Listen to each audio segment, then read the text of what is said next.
If you have this, or this on your back, I'm gonna give you a very simple routine on how to get rid of it. Whether you've been struggling with it for a few weeks or even for years, back acne can sometimes be pretty hard to fix, but this is exactly why I have created this strategy. So in this video, I will show you how to get rid of back acne in 3 different ways, depending on what exactly is triggering it. So we're gonna have 3 different alternatives in case one doesn't really work for you. And none of these treatments is something super sophisticated or very expensive, so you're not gonna spend a fortune in order to get rid of your back acne, I promise.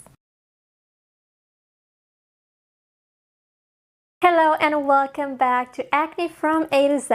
I'm a pharmacist, and on this channel I teach you how to get rid of your acne by fighting its root cause. So if this is something you are interested in, make sure to subscribe below and also follow me on Instagram and on TikTok, where I post daily videos and tips about acne. Now here is the timeline of this video. We will begin by looking at the potential causes of back acne, so what exactly it means if you have this kind of acne, and after that we will get straight to the 3 treatment options that you have in order to get rid of your back acne. Now if you are ready, let's get into it. Now assuming you have acne on your back that doesn't really go away, so let's say you've been struggling with it for a while and you couldn't really find a solution, all the things you tried weren't really effective when it comes to fixing it. So what is actually the reason why you have this acne? Because this is the starting point, and if you watch some of my previous videos, you probably know that I always insist on finding your acne's root cause. Honestly, this is the only way to get rid of it, because unless you fix your acne by targeting its actual trigger, its root cause, you're not going to be able to get long-term results. So you will continue to break out. At one point your acne will come back simply because you are not focusing on fixing its actual trigger. And it's the same with back acne. So this is why I want to insist on finding its actual causes, because unlike other forms of acne, pimples that appear on the back do not have only one potential causes. And based on my experience, I would say that there are 4 main triggers, 4 main potential causes that produce this kind of breakouts on your back. And we're gonna look at them in the order. So the first cause will be the more common one, while the last one will be probably the less common one. And most cases of acne on the back are caused by sebum. So by an increased production of sebum, which can be because of sweat, because of an oily skin type that you have, or many other things, you basically have a higher production of sebum on your back, and this is why you are more likely to get back acne. Sebum is actually the perfect environment for skin bacteria and for skin fungus, and generally if you have an increased production of sebum, you have higher chances to get acne. This is also available for people who have an oily skin type. You know, I always insist on the fact that if you have an oily skin type, you are more likely to get acne at some point on a regular basis, simply because this is the perfect environment for skin bacteria that can cause acne. And if you have an oily skin type, chances are that you also have an increased production of sebum on your back. So this is by far the most common cause of back acne, the most common thing that causes back acne on a regular basis. So you generally want to look for grease on your back. You want to pay attention to how your skin looks like after you sweat, after you work out, and this can actually indicate you if you have an increased production of sebum on your back or not. The next 2 causes actually go hand in hand with the first one, and I'm talking about skin bacteria and skin fungus. And like I said, you are more likely to get this too if you already have an oilier skin type, so your skin on the back makes a lot more sebum than it should, and this creates the perfect environment for skin bacteria or skin fungus. They can multiply a lot faster than they would normally, and this is why you can get bacterial acne or fungal acne on your back. This is also a pretty common situation. And the last potential trigger of acne on the back are hormonal issues. And here I would actually tell you to pay attention a bit, because hormonal issues do not normally cause back acne as a primary location. So they do not affect the back as a main location. Instead, hormonal issues usually cause breakouts that appear on the lower part of your face, so your jawline, your chin, your neck. They can also affect the back, but only as a secondary location. And what this means is that most people who have hormonal acne will not break out first of all on their back. They may break out on their back additionally, but most of their pimples will be on the lower face. And usually the acne that they have on their lower face is a lot more aggressive and a lot more severe compared to the acne from their back. Obviously, if we're talking about hormonal issues causing this acne. So my general rule of thumb is that if you also have acne on your lower face as well as on your back, that back acne might also be caused by hormonal issues. Now I have another video where I talk about the most common signs of hormonal acne, so how exactly you can recognize it and how can you tell if you are breaking out because of your hormones, since there are very specific signs and symptoms so you can identify this form of acne really easily. I'm gonna link that video about this topic below, so make sure to check it out as well if you believe you have hormonal acne. Now I hope that you now have a pretty good idea about what could be causing your back acne, and this is very important because the 3 treatments that I'm about to mention are going to be closely related to this. So each treatment is designed to work best for a certain potential trigger of your back acne. And for this reason, if your back acne is actually caused by hormonal issues, we are going to treat it very differently compared to a back acne caused by sebum. This is why it's very important to have a good idea about your potential trigger, about the thing that is actually causing your back acne, so that you know how to treat it right and which exact treatment to choose from. And let's take them by turn. So let's take the most common situation and assume that your back acne is actually caused by sebum. So maybe you work out, maybe you sweat a lot, you don't necessarily shower all the time after, and in this case the increased sebum that is produced by your body tends to clog your pores, and this is why you break out very constantly on your back. Now in this situation, my top recommendation would be to exfoliate your back using a body exfoliator every time you shower. Maybe every day would be a bit too much, but I would say something like 2 or 3 times per week. Every time you shower, again, you should not exfoliate on a dry skin. You should always exfoliate on the damp skin when you are in the shower. Now what this exfoliation basically does is that it keeps your sebum under control, it clears your pores and it clears your skin, so there isn't that increased production of sebum, that skin bacteria, that skin fungus that might be there. So exfoliation is very important if you have an increased production of sebum. And this is actually a rule that I like to apply for people who have an oily skin type, so they have acne prone skin because of their increased production of sebum. If you are in this situation, you know that it's pretty recommended to exfoliate 1 to 2 times per week, and this is actually a really great way to keep your sebum and consequently your acne under control. So it's exactly the same if you have acne on your back. When it comes to the actual products, I would recommend choosing an exfoliator that is specially created for the body, so not necessarily for the face. You can generally use products based on salicylic acid. They are great when it comes to an oily skin type, so an increased production of sebum. They are actually designed for this kind of skin. I don't have a specific recommendation, so I wouldn't necessarily go for a certain brand, but you can find many products, many exfoliators based on salicylic acid on the market. Just again, make sure that you choose a body exfoliator. Some people may have a more sensitive skin, so if this is also your case, I would recommend applying a light moisturizer afterwards, after exfoliating, simply because exfoliation might irritate your skin, especially if you do it in the long run, if you do it very often. And this kind of moisturizer would prevent it from getting irritated, from getting dehydrated or dry. So you want to make sure to choose a moisturizer that is lightweight, that doesn't have a very thick texture or consistency, and also one that doesn't really clog pores. Maybe you have one that you really like at home that really suits your body or your face. You can definitely use that one. The second treatment from my list is more suitable to back acne that is caused by either skin fungus or skin bacteria, and that's because I have chosen a remedy that has both antibacterial and antifungal properties, so it is suitable for both of these issues. And I'm talking about tea tree oil. You heard me recommending it many times on my channel because it is a really good home remedy for acne. Obviously, as long as the trigger is either skin bacteria or skin fungus, it has some great antifungal and antibacterial properties. The only problem with it is that it can be a bit too strong, and this is why I never recommend applying it as it is on your skin, even though your back is actually not as sensitive as your face. But if Even so, I would not recommend applying tea tree oil as it is. Instead, you should make sure to dilute it with a carrier oil, something like coconut oil, argan oil, jojoba oil. I think you can also dilute it with the regular olive oil, but this definitely depends on the exact oil that you use. But in general, you want to add 12 drops of a carrier oil for every drop of tea tree oil that you use. This is the recommended dosage so that it doesn't burn your skin and that it doesn't irritate it and dehydrate it completely. Now, I have another video on my page where I talk about how to use tea tree oil for acne, the exact dilution, how exactly to prepare it, and in which circumstances it is best to use it. But if you have back acne, I strongly recommend it. It's a really good remedy if your acne's main cause is either skin bacteria or skin fungus. And it's actually a home remedy, so it's not going to be super complicated to find it, and it's actually super affordable. Just make sure to dilute it with a carrier oil because this is very important. Just like in the case of exfoliation, I also recommend using a light moisturizer afterwards because even if it is diluted, tea tree oil is still strong. It can be still too strong for some people, especially if they have a more sensitive skin. So applying a moisturizer right afterwards would definitely solve this problem. Now, let's assume that you have tried both of these remedies, so both exfoliation and tea tree oil, and your back acne still did not go away. And in this situation, there are actually higher chances that your back acne is hormonal, so it is caused by a hormonal imbalance in your body. And this is why these local products were not necessarily effective, because in general, with hormonal acne, you always have to treat it from the inside. Otherwise, it's not gonna go away. And if your back acne is caused by hormonal issues as well, this would also be your case. So skincare or local products wouldn't really be very effective simply because you need to focus on the internal cause of your acne, which are hormonal imbalances. So what do you do in this case? What can you do if your acne is hormonal? First of all, I would recommend checking your hormones because this is very important if you think you are breaking out because of a hormonal imbalance. There can actually be several hormonal issues causing acne, and if you only have acne on your back, so your face is not affected, I would definitely recommend testing out your hormones so that you can see exactly what is imbalanced, what is messed up, and what exactly you need to fix. You can definitely see either a dermatologist or an endocrinologist, depends on where you live and which one is more suitable for you. And for those of you who want to test their hormones and they need some help with this, I actually have a free PDF in my description that gives you the most important hormones you need to test if you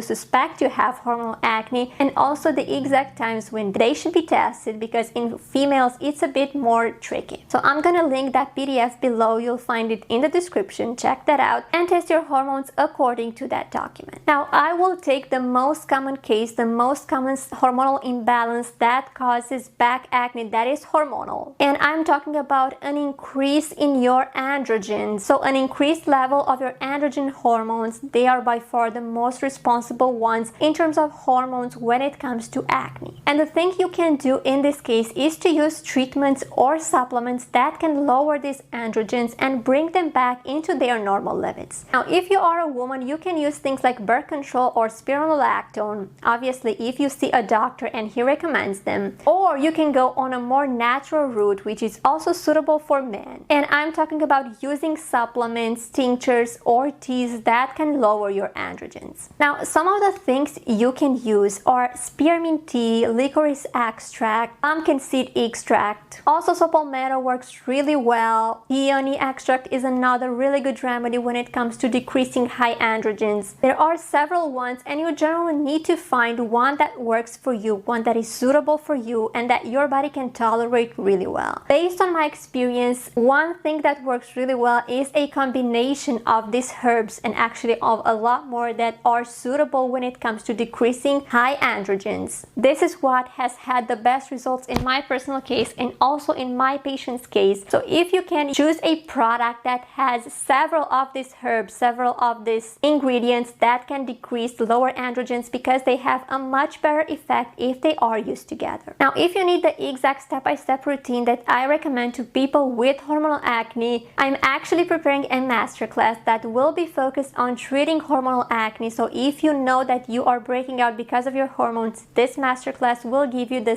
step-by-step routine that you need to implement in order to get rid of your acne. I'm gonna link it in the description as well. Now, I know some of you don't necessarily want to go for supplements or for teas, and one remedy that I really like, not necessarily for hormonal acne, but for acne in general, and it's been really effective for hormonal acne as well, is turmeric and ginger shots. And maybe you have seen me recommending this remedy a lot on my channel. I am a big fan of it. I consume it daily and my skin is very clear. So this kind of remedy is something you can prepare at home, and it has all chances to be super effective for your back acne, especially if all the things you've been using before didn't really work. I have the full recipe in another video on my channel, so I'm gonna invite you to check it out as well. But generally, you want to drink 1 small glass of this turmeric and ginger shots every single morning. Depending on how you make them, they can actually be very tasty. So just because you use turmeric and ginger, which are 2 ingredients that aren't necessarily super delicious, this doesn't really mean that these shots are gonna be super bad, that they're gonna have a super bad taste. My recipe involves using a lot of oranges, which makes it taste a lot better than normal. And this is why I really like this recipe, and it's been super effective for me personally. So for those of you who don't necessarily want to go for supplements or tinctures or teas, and you believe you have hormonal acne on your back, you can try this turmeric and ginger shots, and they have all chances to help you. So this is pretty much the strategy I would recommend you if you are breaking out on your back, and if nothing has been fixing your acne so far, you definitely want to try 1 or more of these treatments. I am pretty sure that one of them will be effective, simply because we are focusing on treating your back acne both from the inside and from the outside. So if one of them doesn't work, the other one should. I'm very curious to hear which of these remedies and treatments you are going to try first, and what kind of cause do you think that your back acne has. So do you think that it's caused by sebum, by skin fungus or skin bacteria, or by hormones? I'm really curious to see, because I know a lot of people have a pretty hard time identifying the root cause of their acne. And if this is also your case, don't forget about my course, the Anti-Acne Formula. I'm gonna link it in the description, and it actually does exactly this. It helps you identify the root cause of your acne, and then it gives you a step-by-step action plan that you can implement to get clear skin depending on what is actually causing your acne. So if you need help with this, with identifying your acne's root cause, I'm gonna link my course in the description. And also, if you know any other things, any other remedies or treatments that have helped you personally get rid of your back acne, let me know in the comments below. I know there are many other ones, but I would say that these 3 are my top ones, the ones I have had best results with, and the ones that I trust most. But obviously, I am open to many other of your suggestions, so let me know in the comments below. I really hope this video was helpful, and that now you will be able to get rid of your back acne. And until next time, I wish you to stay acne free.